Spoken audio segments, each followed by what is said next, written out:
Hello everybody, got tips and tricks videos today for a beginner's guide on Walking Dead Saints and Sinners VR, PSVR to be specific. This is a really good VR game, one of the best in my opinion, and it deserves more players in 2021. So today I'm going to be making a beginner's guide on some of the things you should and shouldn't do for this game. If you do enjoy, please do like and subscribe, helps me out, and as always, thank you for watching, and I'll see you in just a minute.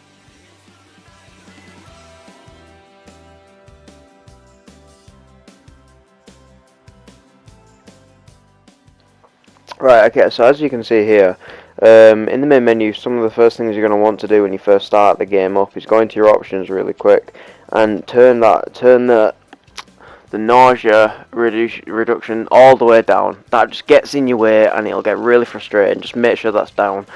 And make sure that you do not disable all vignetters, however, because that is really important if you do get grabbed by a zombie. The handgun pitch offset, definitely needs some adjusting because it will be pointing in directions you don't want it to when you hold the gun. So make sure you're in game and you select the best offset for you. Voice immersion is also a nice addition, but it's up to you.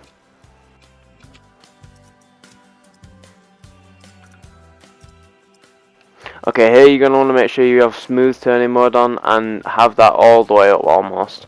It really helps, and make sure you have the camera movement hybrid style, and make sure you have your music, well, you don't have to make sure, but I like the music down. It gets in the way sometimes, you can't hit the zombies, and all this stuff is okay to keep the same. When you are starting a new game, you choose male or female. I'd say the male's voice is better, less cringy than the female voice, but both voices are kind of cringy.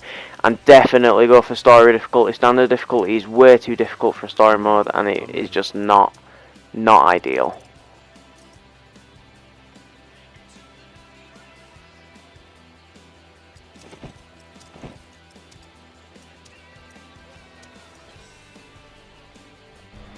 Now for a weapons tutorial, you want to make sure you are always holding a shiv or any sort of knife in this stabbing position. The stabbing position that's facing downwards like that. You have 4 more angles to stab from, and if you do hold it in that chopping almost position, you have way less control over the knife and way less power to make sure that gets right into the brain. You're gonna have to hold it like that in the stabbing position facing downwards. You're going to want to make sure you grab a zombie's head every time you stab them with this position. It helps you get more power into it, and it helps you take the knife out way cleaner.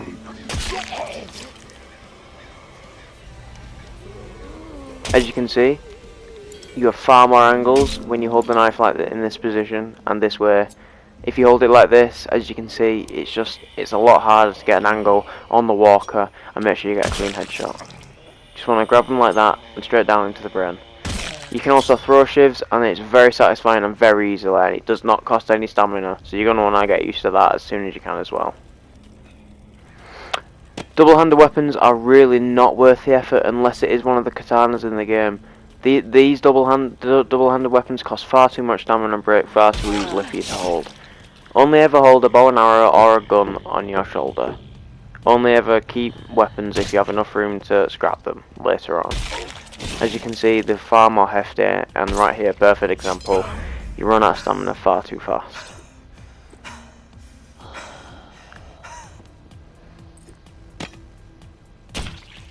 As you can see, it's far harder to get a headshot with it. As you're about to see right here, instead of letting a walker grab you, even in this tutorial, make sure you grab their head and shove them away before they get the chance. Stamina and does not give you any illness on your health. This is where the grip pitch offset is going to really help you out right now. When you have a gun in the game, make sure you always take the ammo out first, check how much there is in the gun once you take it out, and then pop the ammo clip back in.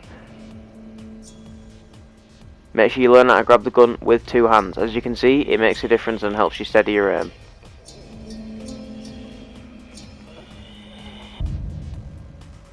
Go into your options and make sure you adjust that offset to the right position for you.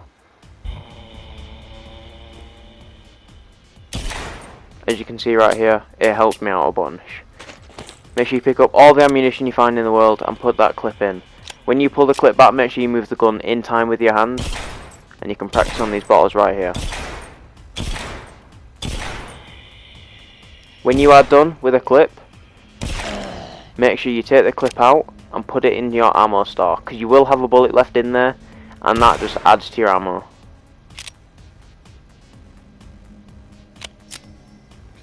Make sure you take the ammo out and add it to your ammo, and put it back in when you want it. It's quick and easy, and it doesn't cost anything.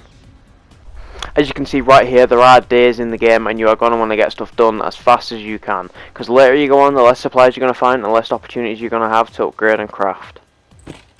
Flashlight is really important. Always make sure you are shaking the flashlight as soon as you hear the audio cue that tells you it's running low on batteries. Always make sure your flashlight is on them, even if it's daytime. It helps you find stuff indoors that you won't normally find.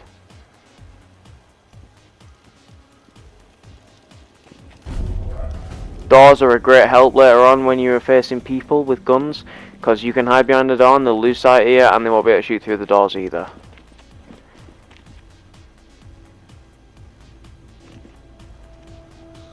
Make sure you take all the one-handed weapons you can find. They'll be great value for scrapping them, and are extremely useful in a sticky situation.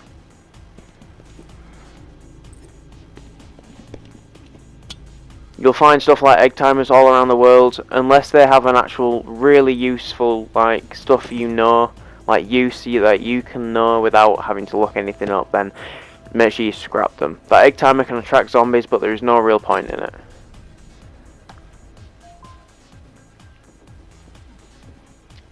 You can sneak up on walkers, as you can see right here.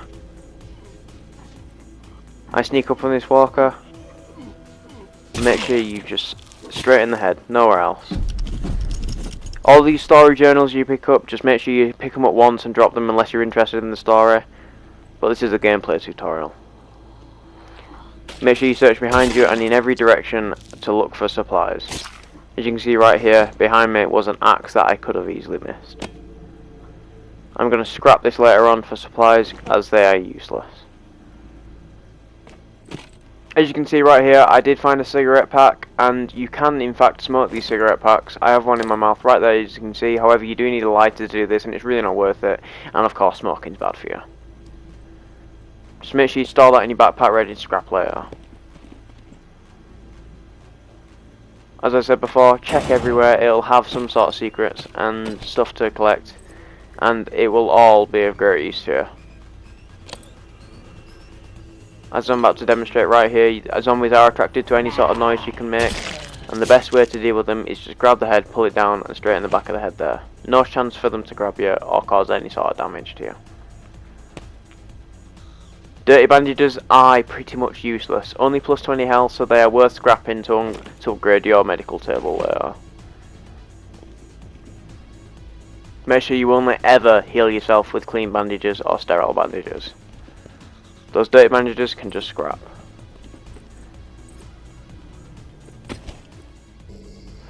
Here we're just dealing with another walker. Straight in the brain, just like that. Sometimes you can struggle, just make sure you use a lot of power, as much as you can in real life. It will help you out. I'm just resetting my position right now. You will need to do this a few times on PSVR probably, but there is a pause button, so some VR games don't have that pause button, which I do not like. But Sinister Sinners does, thankfully. In Sinister Sinners, you will be greeted with some choices in the game, just like a Telltale game. However, these choices are half choices. They don't really affect anything. But as you can see here, this old man, he will turn to a walker as he is dying very clearly. So you can just stab him in the head, just like I've just done. Right there, he will ask you to if he turns into a walker, and that's not a spoiler, because he just dies either way, and you know it.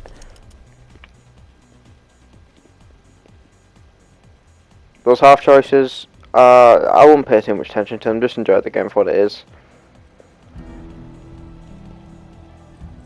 Make sure you pick up all ammo you find, even arrows, everything.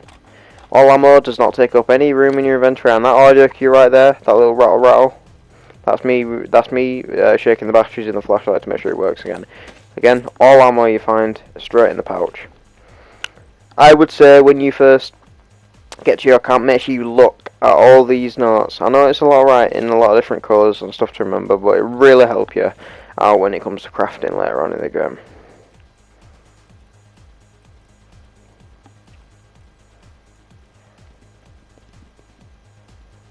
These little collectibles are just part of the DLC. If you have them, you can collect them if you want, but I don't bother. Here you can see you found a bow and arrow. It is only 2 shots and then it'll break. Not all bow and arrows, just this one you find. And even arrows are useful to collect.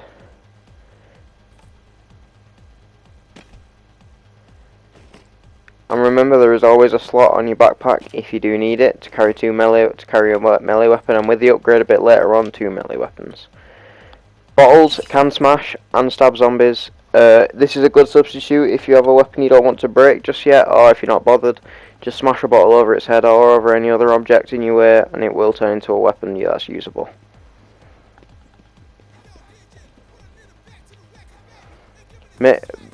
Mission objectives will be purple, and they're just really easy. They don't take up any room in your inventory. Whatever you have to take or do, just pick it up and figure out what you got to do with it. I'll take it back to the right person in some missions.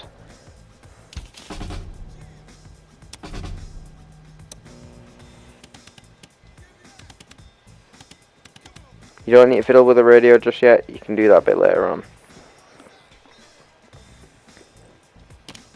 Weapons are very, very useful. Only ever, I mean, use these guns if you're in a sticky situation or you're surrounded by people.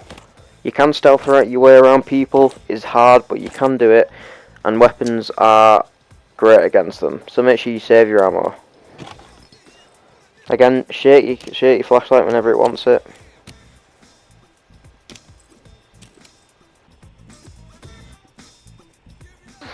Make sure you scrap everything you find in your van as soon as you get there. Everything you find, including the stuff in your backpack, scrap it all. This revolver that's broken, scrap. Just like that, simple as that, in the bin, and it will be added to your stash of supplies. This is a sterile bandage, one that heals you. Make sure you keep that for later. Scrap, scrap.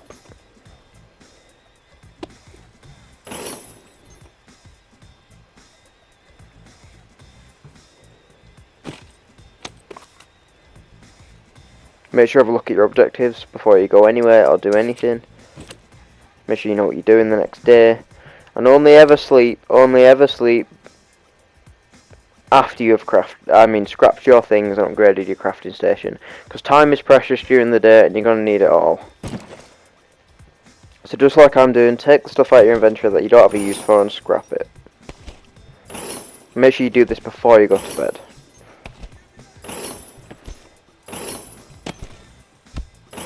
As you can see, even the two-handed weapon I have, scrap.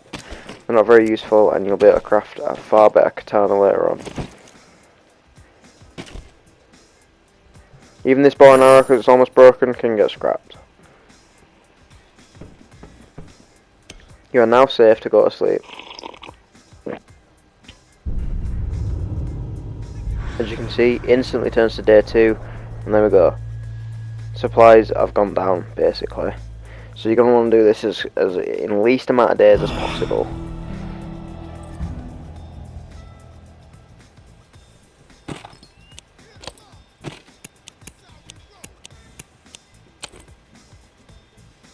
Some mornings you will receive food. Make sure you scrap that food. Scrap that food as soon as you get it and take the medicine. Make sure you keep medicine until very later on. You will need medicine every time you get grabbed by a zombie or an ill zombie explodes nearby.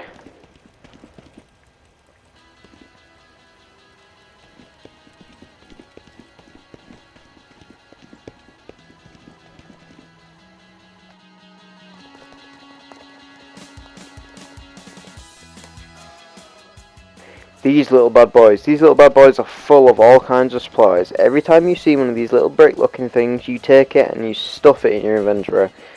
You find this at the start of the game, so run back really quickly and scrap it. Scrap that bitch. No other use other than scrapping them, and the different colours indicate how many supplies are in them, and you're going to want as many as you can. They have all the supplies in that you will get from scrapping weapons and anything else you find on the floor.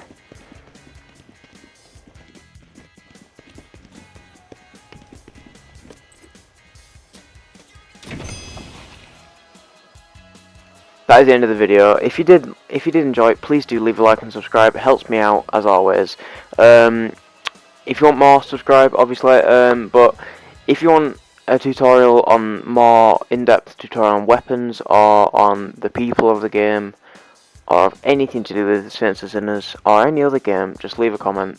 And thank you, and I hope you enjoyed.